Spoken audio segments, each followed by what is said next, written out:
नमस्कार साथियों, स्वागत है आप सभी का स्टार्ट स्मार्ट स्टडी पर। मैं हूं नरेंद्र लोधी और आप हैं मेरे साथ में आज से इस वर्ल्ड मैप की क्लास में, जिसमें हम शुरुआत करने जा रहे हैं विश्व का मानचित्र। इसमें हम सारे देशों के बारे में, उनकी राजधानी क्या है, उनकी करेंसी क्या है, उनकी इकोनॉमी का आधार क्या है और साथ ही साथ हम भारत के साथ उसका कैसे संबंध है, यानी हम इंटरनेशनल रिलेशन को भी देखते हुए चलेंगे। तो आइए शुरुआत करते हैं अपने वर्ल्ड के मैप क्लास नंबर 1 की। तो साथियों, शुरुआत करें हम वर्ल्ड मैप क्लास नंबर 1 की, उससे पहले हम जान लेते हैं कि मैप क्या होता है। जनरली वैसे सबको पता होता है मैप क्या है, लेकिन जिनको नहीं पता है हम एक बार फिर भी बता देते हैं। मैप क्या होता है, जैसे कि ये हमारा एशिया दिख रहा है, एशिया में से हम एक कोई क्षेत्र देख लेते हैं। जैसे कि यहाँ पर हमें दिख रहा है, ये रहा हमारा इंडिया। जब किसी एक क्षेत्र या किसी एक भूभाग को हूबहू उसी की तरह किसी कागज या किसी कपड़े पर उतार देना ही मैप या मानचित्र कहलाता है। जैसे कि यहाँ पर हमें दिख रहा है इंडिया। इंडिया को हमने किसी कागज पर एज इट इज ऐसा का ऐसा ही उतार दिया, तो ये किसका, इंडिया का मैप होगा। तो मैप किसे कहते हैं, मैप उसे उसे कहते हैं जब किसी हम क्षेत्र या किसी एक भूभाग को हूबहू उसी की तरह किसी कागज या किसी कपड़े पर उतार देना ही मानचित्र या मैप कहलाता है। अब मैप भी कई प्रकार के होते हैं। जैसे कि हमारा पहला होता है पॉलिटिकल मैप या राजनीतिक नक्शा। दूसरा होता है हमारा फिजिकल मैप या जिसे हम भौतिकी नक्शा भी कहते हैं। एक हमारा अगला टाइप का नक्शा होता है थेमेटिक मैप या विषयगत नक्शा। ये 3 प्रकार के हो गए, और भी होते हैं। एक हमारा ब्लैंक मैप होता है जो केवल पूरा कोरा होता है, जिसमें कुछ नहीं होता। ये 3 टाइप के नक्शे हो गए। अब हम इन तीनों में अंतर या डिफरेंस देख लेते हैं। जैसे कि ये जो हमारा लास्ट वाला है थेमेटिक मैप, इस मैप की खासियत क्या है, जब किसी एक पार्टिकुलर चीज को दिखाना होता है तब इस मैप का यूज किया जाता है। या ये मैप इसलिए ही बनाया गया है किसी एक पार्टिकुलर चीज के लिए। जैसे कि इसमें हमें दिख रहा है, ये जो ग्रीन कलर की लाइनें दिख रही हैं, ये रेलवे लाइन को दिखा रही हैं, यानी कि यहाँ यहाँ से रेलवे लाइन या रेलवे की पटरियाँ जा रही हैं। तो जब किसी एक पार्टिकुलर चीज, जैसे कि वो रेलवे हो या वो सड़कें हों या वो नदियों हों, जब किसी पार्टिकुलर चीज को दिखाने के लिए हम जिस मैप का यूज करते हैं उसे हम थेमेटिक मैप कहते हैं। इसको साइड करते हैं। अब ये 2 मैप बचते हैं, इन दोनों में हम डिफरेंस देखते हैं। ये हमारा होता है पॉलिटिकल मैप। इसकी खासियत क्या होती है, जब हमें किसी राज्य या किसी देश के साथ बाउंड्रीज को दिखाना होता है तब हम उस कंडीशन में पॉलिटिकल मैप का यूज करते हैं। जैसे कि हमें यहाँ पर दिख रहा है कि ये जो हमारा मध्य प्रदेश है, इसकी बाउंड्री कहाँ से स्टार्ट हो रही है और कहाँ पर इसकी बाउंड्री जाकर खत्म हो रही है। जब हमें किसी सीमा या बाउंड्रीज को दिखाने के लिए हम जिस मैप का यूज करते हैं हम उसे पॉलिटिकल मैप कहते हैं। अब यहाँ हमें यहाँ पर राजस्थान भी दिख रहा है कि इसकी राजस्थान जो है हमारा, उसकी बाउंड्री पाकिस्तान से भी लग रही है। कहाँ से लग रही है, कितनी लग रही है, कितने राज्यों के साथ लग रही है, वो भी हमें दिख रहा है। तो ऐसे मैप को हम पॉलिटिकल मैप कहते हैं जो केवल बाउंड्रीज दिखाने के काम आता है। तो आई होप आप लोगों को इतना समझ में आया होगा। इस मैप में जो ये आपको राज्यों में जो कलर दिख रहे हैं, इन कलर का कोई मतलब नहीं है, ये केवल राज्यों को दिखाने के लिए इनमें कलर भरा गया है। इन कलर का कोई मतलब नहीं है। अगले की हम बात करते हैं जिसे हम भौतिकी नक्शा या फिजिकल मैप कहते हैं। ये जो मैप है, ये मैप में कहीं पर भी आपको कोई ना तो रेलवे लाइन दिख रही होगी और ना ही इतनी आसानी से हमें दिख रहा होगा कि किस राज्य या किस देश के साथ हमारी कितनी सीमा लग रही है। ये मैप प्राकृतिक चीज़ों की महत्व को दिखाने के लिए इस मैप का बनाया गया है। जैसे कि इसमें जो कलर दिख रहा है, इन कलर का अपना एक महत्व है, जबकि पॉलिटिकल मैप में जितने भी कलर थे उनका कोई महत्व नहीं था। जैसे कि यहाँ पर जो हमें ब्राउन कलर का दिख रहा है, ये ब्राउन कलर दिखाता है पहाड़ों को। यहाँ पर जो ये ब्राउन कलर से रंगा गया है, गाढ़ा जो ब्राउन कलर है, ये ब्राउन कलर दिखाता है कि यहाँ पर जो पहाड़ हैं उनकी ऊंचाई बहुत ज़्यादा है। 2 प्रकार के पहाड़ों की ऊंचाइयों को दिखाया गया है। जैसे कि यहाँ पर जो डार्क ब्राउन कलर है, ये दिखाता है यहाँ पर पहाड़ों की ऊंचाई ज़्यादा है, और जहाँ पर लाइट ब्राउन कलर, हल्का ब्राउन कलर कर दिया है, वहाँ पर वो दिखाता है कि यहाँ पर पहाड़ों की ऊंचाई क्या है, कम है। तो इन कलर का अपना एक महत्व होता है। जैसे कि यहाँ पर जो ग्रीन कलर दिखा रहा है, ये ग्रीन कलर दिखाता है मैदानी क्षेत्र को, यहाँ पर पूरा मैदान पड़ा हुआ है। ऐसा ही समुद्र में भी है। जो डार्क ब्लू कलर का एरिया है वो गहरे समुद्र को दिखा रहा है, और जो लाइट कलर ब्लू कलर का एरिया है वो कम गहरे समुद्र को दिखा रहा है। यानी ये मैप प्राकृतिक चीज़ों की जब देखा जाता है कि कहाँ पर क्या है, तब इस मैप का यूज़ किया जाता है, जिसे हम फिजिकल मैप या भौतिकी नक्शा कहते हैं। अब हम आगे देखते हैं ग्लोब के बारे में। ये होता है ग्लोब। ग्लोब क्या है? ये एकदम एक्चुअल व्यू है पृथ्वी का। इसको हम आखिरी में पढ़ेंगे, लेकिन फिर भी हम इसके बारे में थोड़ी सी डिटेल यहाँ पर दे देते हैं। इस ग्लोब में आपको दिख रहा होगा ये ग्लोब हल्का सा तिरछा क्यों है। इसका रीजन क्या है कि जब पृथ्वी बनी थी तब वह बिल्कुल एकदम गोल थी और एकदम सीधी लगी हुई थी, लेकिन जब उस पर एस्टेरॉइड की बरसात होने लग गई तो पृथ्वी हमारी हल्की सी झुक गई। पहले ये महज 18 डिग्री झुकी हुई थी, लेकिन अभी ये 23.5 डिग्री झुक चुकी है। जब पृथ्वी सीधी थी, जब उस पर एस्टेरॉइड गिरे तब वह हल्की सी रोटेट हो गई, हल्की सी झुकाव आ गया उसमें। तो वो झुकाव कितना था? पहले महज 18 डिग्री था, लेकिन अब कितना 23.5 डिग्री हो गया है। जब किसी भी चीज़ पर से एंगल जब बनाया जाता है, जैसे कि हम देखें ये 90 डिग्री का है, जब हम यदि बीच में से कहीं पर ऐसे एक लाइन खींच देते हैं तो उस पर दो एंगल बनते हैं, एक तो ऊपर से बनेगा और दूसरा नीचे से बनेगा। तो यहाँ पर जो ये एंगल बन रहा है ये 23.5 डिग्री है। पहले ये 18 था, लेकिन अब ये 23.5 हो गया है, और आगे जब इसकी नापी होगी तब ये 24 डिग्री हो चुका होगा। और दूसरा एंगल कितने का बना फिर? 66.5 डिग्री का।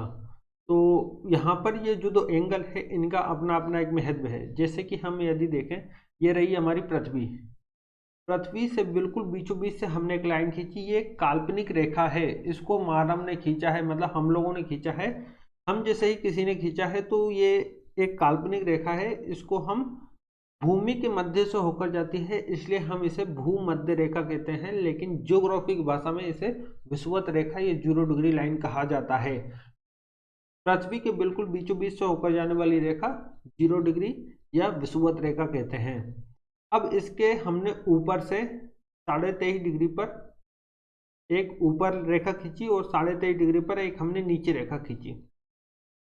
ये रेखाएं आपको तिरछी नजर आ रही होंगी, ये तिरछी नहीं है, क्योंकि जब वो पृथ्वी हमारी गोल है एकदम फुटबॉल की तरह, तो उस पर जब भी हम सीधी लाइन खींचेंगे तो वो सीधी खींचती नहीं है, वो दूर से हमें थोड़ी तिरछी नजर आती है, इसलिए ये हल्की सी तिरछी दिखाई दे रही होगी। एक हमने ऊपर लाइन खींची 23.5 डिग्री पर, एक हमने नीचे लाइन खींची 23.5 डिग्री पर। तो ऊपर वाली 23.5 डिग्री रेखा हमारी कहलाई कर्क रेखा, और नीचे वाली 23.5 डिग्री की रेखा क्या कहलाई? हमारी मकर रेखा। ऊपर में एक और लाइन खींची जिसे 66.5 डिग्री पर, और एक और नीचे लाइन खींची 66.5 डिग्री पर। ऊपर वाली रेखा कहलाई हमारी आर्कटिक रेखा और नीचे वाली कहलाई अंटार्कटिक रेखा। यानी कि ये जो दो एंगल दिए गए हैं इनका अपना अपना महत्व है। तो यहाँ पर ये हो गए 23.5 डिग्री वाली कर्क रेखा, और नीचे में 23.5 डिग्री पे मकर रेखा, ऊपर में 66.5 पे आर्कटिक रेखा और नीचे में 66.5 पे अंटार्कटिक रेखा। अब इसको हम थोड़ा मैप में समझते हैं। ये हो गई हमारे पृथ्वी के बिल्कुल बीचों बीच से होकर जाने वाली विषुवत रेखा। यहाँ पर हमें दिख रहा होगा ये जो हमारी विषुवत रेखा है कितने देशों को से होकर जा रही है और कहाँ से जा रही है। ऊपर वाली हो जाती है 23.5 डिग्री पर कर्क रेखा, और नीचे वाली हो जाती है 23.5 डिग्री पर मकर रेखा। ऊपर में हो जाती है हमारे 66.5 पे आर्कटिक रेखा, और नीचे में हो जाती है हमारी अंटार्कटिक रेखा 66.5 डिग्री पर। अब इन रेखाओं के मध्य हमने पृथ्वी को कई भागों में बांट दिया, जैसे कि ये रहा ऊपर वाला, फिर ये कर्क रेखा और आर्कटिक वाला क्षेत्र, कर्क रेखा विषुवत रेखा वाला क्षेत्र, ये हमने कई क्षेत्रों में इसको डिवाइड कर दिया। अब इसका मतलब क्या है? इसका हमारा सीधा सा मतलब है, जो हमारा सूर्य है, वो जो सूर्य है वो मकर रेखा और कर्क रेखा, इन दो ही रेखाओं के बीच में ही होता है। यानी कि जब सूरज ऊपर की ओर जाता है तब वह मैक्सिमम सिर्फ कर्क रेखा तक ही पहुंच पाता है, और जब वह नीचे की ओर आता है तो वह मैक्सिमम सिर्फ मकर रेखा तक ही आ पाता है। यानी कि हमारा जो सूर्य है वो मकर रेखा से कर्क रेखा तक जाएगा और कर्क रेखा से वापस मकर रेखा तक ही आता है। यानी इतने क्षेत्र में ही घूमता रहता है, ऊपर नीचे होता रहता है। इधर रोशनी आती है, अंधेरा कहीं नहीं रहता है। इधर रोशनी आती है, लेकिन वो इन क्षेत्रों में कैसी आती है? तिरछी रोशनी आती है। और कर्क रेखा और मकर रेखा इन दो क्षेत्रों में इसकी रोशनी कैसी रहती है? लंबवत रहती है। इसकी रोशनी इन क्षेत्र में लंबवत होने के कारण ये क्षेत्र कैसा रहता है? हमेशा गर्म रहता है, गर्म बना रहता है। और गर्म को कहा जाता है ज्योग्राफी की भाषा में उष्ण। ये क्षेत्र हमारा कैसा बना रहता है, गर्म बना रहता है, और गर्म को कहा जाता है उष्ण, और क्षेत्र को कहा जाता है कटिबंध। यानी कि कर्क रेखा से मकर रेखा के बीच वाले क्षेत्र को हम क्या कहते हैं, उष्ण कटिबंध वाला क्षेत्र, जो हमेशा गर्म रहता है। तो हमने एक क्षेत्र देख लिया, उष्ण कटिबंध वाला क्षेत्र। अब जब हमारा सूर्य मकर रेखा पर है तो इधर वाले क्षेत्र में रोशनी तो दे रहा है, लंबवत दे रहा है, तो इधर वाले क्षेत्र में भी देगा, तो ये वाला क्षेत्र भी गर्म रहेगा। और जब सूरज हमारा कर्क रेखा पर रहेगा तो ये वाला क्षेत्र तो उस समय इस समय भी गर्म रहेगा, और ये वाला क्षेत्र भी कैसा रहेगा, गर्म रहेगा। तो अब देखते हैं, जब हमारा सूर्य कर्क रेखा पर होगा तो ये वाला क्षेत्र भी गर्म होगा, इधर भी लंबवत रोशनी जाएगी वो दो, और ये वाला क्षेत्र भी गर्म रहेगा। लेकिन जैसे ही सूरज हमारा नीचे आएगा मकर रेखा पर, तब ये वाला क्षेत्र कैसा हो जाएगा, गर्म, क्योंकि इधर भी रोशनी जाएगी और इधर ये वाला क्षेत्र तो गर्म रहेगा ही, इसलिए हमने इसको बोल दिया उष्णकटिबंध वाला क्षेत्र। लेकिन जैसे ही सूरज हमारा मकर रेखा पर आया, ये वाला क्षेत्र हो गया गर्म, लेकिन ये वाला क्षेत्र हमारा कैसा हो जाएगा, इस समय ठंडा हो जाएगा, क्योंकि इधर रोशनी कैसी आएगी, तिरछी। और जैसे ही हमारा सूरज ऊपर कर्क रेखा पर जाएगा, वैसे ही ये क्षेत्र गर्म हो जाएगा, लेकिन ये वाला क्षेत्र इस समय कैसा हो जाएगा, ठंडा हो जाएगा। इसलिए हम बोल सकते हैं ये जो कर्क रेखा से आर्कटिक वाला क्षेत्र है, ये वाला ठंडा भी रहेगा और गर्म भी रहेगा, और जब मकर रेखा से अंटार्कटिक वाला क्षेत्र है, ये वाला क्षेत्र भी गर्म भी रहेगा और ठंडा भी रहेगा। यानी ये दोनों कंडीशन का मजा लेगा। देख सकते हैं कि ये जो क्षेत्र है वो ठंडा भी है और गर्म भी है। तो ठंडा को कहा जाता है शीत, और गर्म को कहा जाता है उष्ण। तो ये वाले क्षेत्र कैसे हैं, शीतोष्ण कटिबंध, यानी कि ये ठंडे का भी मजा लेते हैं और गर्म का भी मजा लेते हैं, यानी दोनों में मेंटेन रहते हैं। इसलिए ये वाला क्षेत्र कैसे हो जाते हैं, शीतोष्ण कटिबंध, यानी कि शीत मतलब ठंडा और उष्ण मतलब गर्म, तो मिला दिया तो क्या होगा, शीतोष्ण कटिबंध। तो ये वाले क्षेत्र कैसे हो जाते हैं, हमारे शीतोष्ण कटिबंध वाले क्षेत्र। तो हमने दो टाइप के क्षेत्र देख लिए, एक तो उष्ण कटिबंध वाला क्षेत्र और दूसरा शीतोष्ण कटिबंध वाला क्षेत्र। अब आगे देखते हैं, ये जो हमारा बच रहा है आर्कटिक से उत्तरी ध्रुव और अंटार्कटिक से दक्षिणी ध्रुव, ये वाले क्षेत्र कैसे रहते हैं, ये हमेशा ठंडी बने रहते हैं। इधर पर रोशनी जो जाती है वो बिल्कुल तिरछी जाती है, एकदम तिरछी, तिरछी में उतनी गर्मी नहीं जा पाती जितनी यहाँ पर सूर्य की होती है। तो ये वाले क्षेत्र हमेशा कैसे रहते हैं, ठंडे रहते हैं। तो ठंडा को कहा जाता है शीत। तो ये वाले क्षेत्र कैसे हो जाते हैं, शीत कटिबंध वाले क्षेत्र। आर्कटिक से उत्तरी ध्रुव शीत कटिबंध वाला क्षेत्र, अंटार्कटिक रेखा से दक्षिणी ध्रुव शीत कटिबंध वाला क्षेत्र। यानी कि हम बोल सकते हैं हमने कितने टाइप के क्षेत्र देख लिए, कितने टाइप के क्षेत्र या कटिबंध देख लिए। पहला हो जाता है उष्ण कटिबंध वाला क्षेत्र, दूसरा हो जाता है शीतोष्ण कटिबंध वाला क्षेत्र, तीसरा हो जाता है शीत कटिबंध वाला क्षेत्र। तीन टाइप के क्षेत्र हमने देख लिए। अब सबसे ज्यादा जो ठंडी पड़ती है वो किस में पड़ती है, शीत कटिबंध वाले क्षेत्र में, उससे कम शीतोष्ण कटिबंध वाले क्षेत्र में, और सबसे कम उष्ण कटिबंध वाले क्षेत्र में। शीत कटिबंध वाले क्षेत्र में सबसे ज्यादा ठंडी पड़ती है, इसमें हमेशा माइनस में टेम्परेचर रहता है। लेकिन शीत कटिबंध में भी एक ऐसा क्षेत्र है जिसमें और ठंडी पड़ती है, यानी कि शीत में भी महाशीत। तो शीत में ऐसा कौन सा क्षेत्र है जिसे कहा जाता है टुंड्रा। टुंड्रा एक ऐसा क्षेत्र है, शीत कटिबंध का ही क्षेत्र है, जिसमें महाभयानक ठंडी पड़ती है। तो शीत कटिबंध में भी सबसे ज्यादा ठंडी किसमें पड़ती है, टुंड्रा में। एक टुंड्रा ऊपर और एक टुंड्रा नीचे है। तो शीत कटिबंध में सबसे ज्यादा ठंडी बनने वाला क्षेत्र टुंड्रा। तो अब हम थोड़ा आगे देखते हैं, ये रही हमारी विषुवत रेखा। इस विषुवत रेखा पर रोज 2 से 4 के बीच में वर्षा हो जाती है।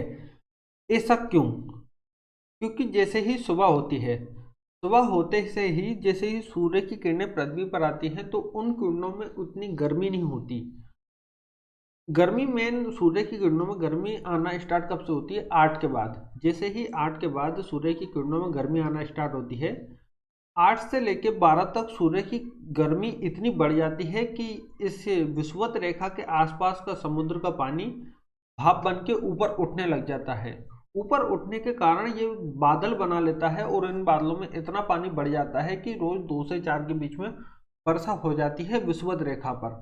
विषुवत रेखा पर ही क्यों, क्योंकि सबसे ज़्यादा जो गर्मी है वह विषुवत रेखा पर ही पड़ती है, क्योंकि सूर्य मकर रेखा से कर्क रेखा तक जाएगा और कर्क रेखा से मकर रेखा पर आएगा। तो जैसे ही वो मकर रेखा से कर्क रेखा विषुवत कर्क रेखा तरफ जा रहा होता है तो एक बार विषुवत रेखा को छुएगा, फिर कर्क रेखा पर जाएगा और फिर कर्क रेखा से वापस जब आएगा तब वह विषुवत रेखा को छुएगा और फिर वो मकर रेखा पर आएगा। यानी कि विषुवत रेखा को सूर्य 2 बार छूता है, इसलिए विषुवत रेखा पर सबसे ज़्यादा गर्मी पड़ती है। और इसके आसपास का समुद्र का जो पानी है वो भाप बन के ऊपर उठने लगता है और बादल बना के रोज 2 से 4 के बीच में इस विषुवत रेखा पर बरस जाता है। और इसी विषुवत रेखा पर एक देश पाया जाता है जिसका नाम है ब्राज़ील, और ब्राज़ील का एक फेमस जंगल है जिसका नाम है अमेज़न का जंगल। ये जंगल इतना घना और इतना बड़ा इसलिए हो गया क्योंकि इस पर ना तो पानी की कमी है और ना ही धूप की कमी है। पेड़ों को केवल 2 ही चीज़ें चाहिए, या तो उन्हें चाहिए पानी और एक चाहिए उन्हें धूप। तो इस रेखा पर सबसे ज़्यादा गर्मी होने के कारण ना तो इस पर धूप की कमी है और रोज 2 से 4 के बीच में वर्षा होने के कारण ना ही इस पर पानी की कमी है। तो इसलिए ये जंगल इतना विशालकाय हो गया। देखते ही देखते ये जंगल इतना घना हो गया कि इसमें सूर्य का प्रकाश भी अंदर एंट्री नहीं मार सकता, इसलिए ये इतना घना है। और इसमें जब बरसात होती है तो इस जंगल में नीचे तक पानी पहुंचने में 10 मिनट लग जाते हैं, इतना घना हो गया ये जंगल। दुनिया की 20% ऑक्सीजन यही जंगल प्रोवाइड करता है। ब्राज़ील के इस जंगल में कई ऐसे भयानक जीव भी पाए जाते हैं, जैसे कि यहाँ पर जो ये चींटी दिख रही है इसको कहा जाता है बुलेट आंट। बुलेट आंट इसलिए कहा जाता है क्योंकि इससे जो एक बार किसी को काट ले तो उसको एक बुलेट के बराबर दर्द महसूस होता है, इतनी खतरनाक है ये चींटी। तो ये भयानक भयानक जानवर भी इसी जंगल में पाए जाते हैं, चाहे वह एनाकोंडा हो जो इंसानों को भी एक बार निगलने की क्षमता रखता हो। ऐसे ऐसे जानवर, भयानक जानवर इसी जंगल में मिलते हैं। इस जंगल के जो पेड़ हैं वो लंबे लंबे होते हैं। लंबे लंबे इसलिए होते हैं क्योंकि ये घना जंगल हो गया है और घने में जो पेड़ हैं वह धूप लेने के लिए ऊपर उठने लगते हैं, ऊपर उड़ते उड़ते वह लंबे हो जाते हैं। और वैसे भी जब किसी चीज़ को लंबा करते हैं तो वह कैसा हो जाता है, पतला हो जाता है। तो ये पेड़ कैसे होते हैं, पतले होते हैं और लंबे होते हैं। पतले होते हैं तो इन्हें शक्तिशाली रहना पड़ता है, नहीं तो ये गिर जाएंगे। तो विषुवत रेखा पर पाए जाने वाले पेड़ कैसे होते हैं, लंबे होते हैं। और इनकी पत्तियां कैसी होती हैं, चौड़ी पत्तियां होती हैं। तो आई होप आप लोगों को इतना समझ में आया होगा। वीडियो यदि पसंद आई हो तो वीडियो को लाइक करें, चैनल को सब्सक्राइब करें और अपने साथियों के साथ साझा करें। आज के लिए इतना ही, मिलते हैं नेक्स्ट वीडियो में।